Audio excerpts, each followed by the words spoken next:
SUV. No matter how many times she'd been in this situation, it never ceased to amaze her how they always managed to find the movie star.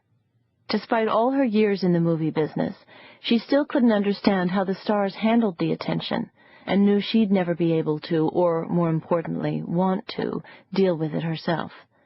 Of course, in her position, she didn't have to. She was the president of Parador Pictures, one of the most powerful women in the movie business, but to the photographers, she might as well have been someone's assistant.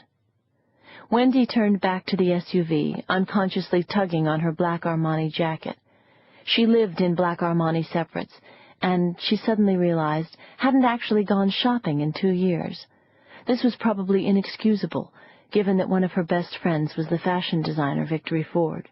She should have dressed up for this event, but she'd come from her office, and with her job and 3 children and a husband who was sometimes a child himself, something had to give, and that was fashion, and the gym, and healthy eating. The most important thing was that she was there, and that, as she promised Victory, she'd brought Jenny Cadine. The crowd of photographers pushed closer to the SUV, as several security men stepped forward trying to hold back the eager horde. And then Jenny Cadine appeared. She was, Wendy thought, even more jaw-droppingly beautiful in person than she was in photographs. It was as if she possessed her own energy source that caused her to be lit from within. And it didn't hurt that she was 5 feet 9 inches tall, with hair the pale, slightly golden reddish color of not quite ripe strawberries. The security guards managed to create a little space in front of them so they could walk the short distance to the opening in the side of the tent. Jenny was wearing a brown pantsuit with slightly flared trouser legs under a neon jacket. It was from Victory's new collection, and Wendy knew that Victory had made it especially for Jenny. But Victory had been so busy in the last 3 weeks that Wendy hadn't been able to talk to her about it, or what she thought about Jenny. Still, she could imagine what Vic would say. Screwing up her face like a child, she'd say, "You know, Wen, Jenny's a great girl, but you can't really call her nice. She's probably more calculating than we are, maybe even more calculating than Nico." And then they'd laugh, because they always agreed that Nico was possibly the most calculating woman in town. She was a master, and the brilliant thing about Nico was that you never saw her machinations. All you knew was that suddenly you were dead. It had been Nico's idea to get Jenny Cadine to Victory's fashion show, which was so obvious Wendy had been slightly embarrassed that she hadn't thought of it herself. Several minutes later, at exactly 7:15, a brand-new black town car with tinted windows pulled up in front of the entrance to the tents on 6th Avenue. A driver in a pinstripe suit with slicked-back dark hair walked around the back of the car and opened the passenger door. Nico O'Neilly stepped out. Wearing silver pants with a ruffled shirt, topped with a golden reddish mink jacket that was nearly the same color as her hair, there was no mistaking the fact that Nico O'Neilly was someone significant. Knowing that Victory's fashion show wouldn't start until 7:30, she had timed her arrival to guarantee that she wouldn't be late, but would also spend the minimum amount of time waiting for the show to begin. As the editor-in-chief of Bonfire Magazine and one of the most important women in publishing, according to Time, Nico O'Neilly was guaranteed a front-row seat at any fashion show she might choose to attend. But sitting in those seats, which were inches away from the runway, made one a sitting duck. Photographers and camera crews roamed the runway like pigs hunting for truffles, and any number of people could simply walk up and accost you with anything from invitations to parties to requests for business meetings or simply the desire to schmooze. Most of the crowd was already in the pavilion, the large tent where Victory's fashion show would take place, so Nico was able to pass effortlessly through the velvet rope. Inside the pavilion, it was a different story, however. A bleacher 8 rows high rose nearly to the top of the tent, and directly in front of the runway were more bleachers sequestered by a low metal railing behind which hundreds of photographers stood, jockeying for position.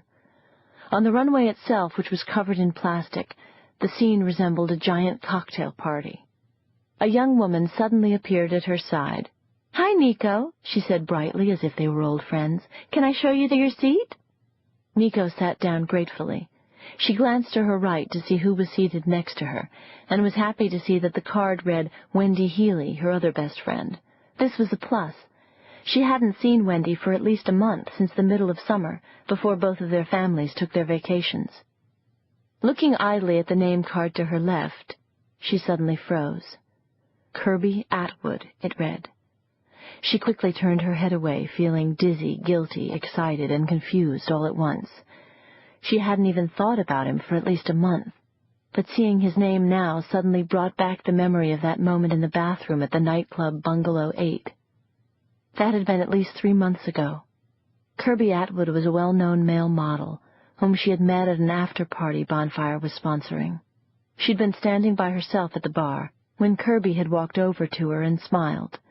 He was so good-looking she immediately dismissed him, assuming he'd mistaken her for someone else, someone who could help his career. And then when she was sitting at the VIP table, looking at her watch and wondering how quickly she could leave without appearing rude, Kirby had sat down next to her.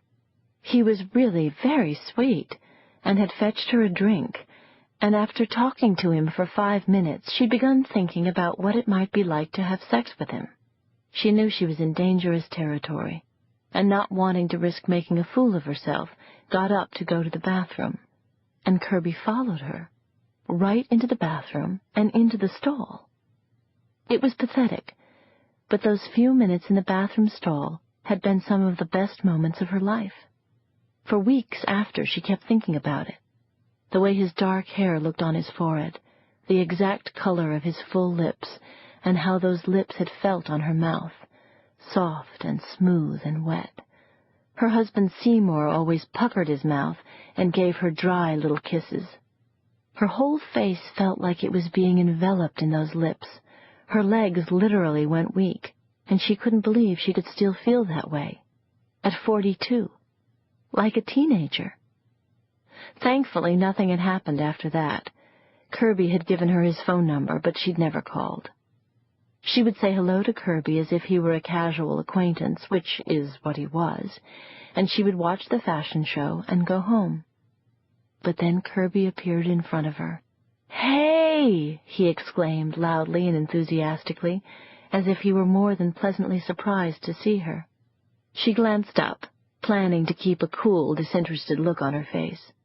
But as soon as she saw him, her heart started beating, and she was sure her smile resembled that of a sappy schoolgirl. "What are you doing here?" he asked, taking the seat next to her. "Victory Ford is one of my best friends." Kirby nodded. "I can't believe I'm sitting next to you. I've been looking everywhere for you." This was so astonishing that Nico didn't know what to say. "You never called me," he said simply. The tone in his voice made her think that he was genuinely hurt. "And I couldn't call you." "Why not?" she said. He leaned a little closer and touched her leg. "Get this," he said. "It's so stupid. I knew who you were. I mean, I knew you were famous and everything, but I couldn't remember where you worked." "Bonfire Magazine," she whispered out of the side of her mouth. "Right, I knew that," Kirby said, "but I couldn't remember, and I didn't want to ask anyone because then they'd think I was really dumb." A photographer jumped in front of them and snapped their picture. Nico quickly turned her head away. That was the last thing she needed, a photograph of her and Kirby Atwood. "I kept thinking I would run into you," he said, continuing his story, "and then we could, well, you know," he said, with a seductive shrug. "I mean, I just met you, and I liked you, you know, and I never liked that many people. I mean, I know a lot of people, but I don't really like them." "I know exactly what you mean," she whispered, keeping her eyes forward. "And now here I am, sitting next to you at a fashion show," Kirby exclaimed. "It's that word. What is it? Comet?" "Kismet," Nico said. She shifted in her seat, the word suddenly causing her to see the inevitable. "I'm going to sleep with Kirby Atwood," she thought wildly.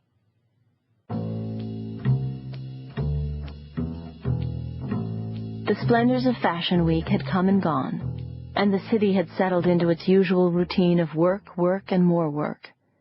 In a former warehouse section of Manhattan on 26th Street, just off Fifth Avenue, the Healy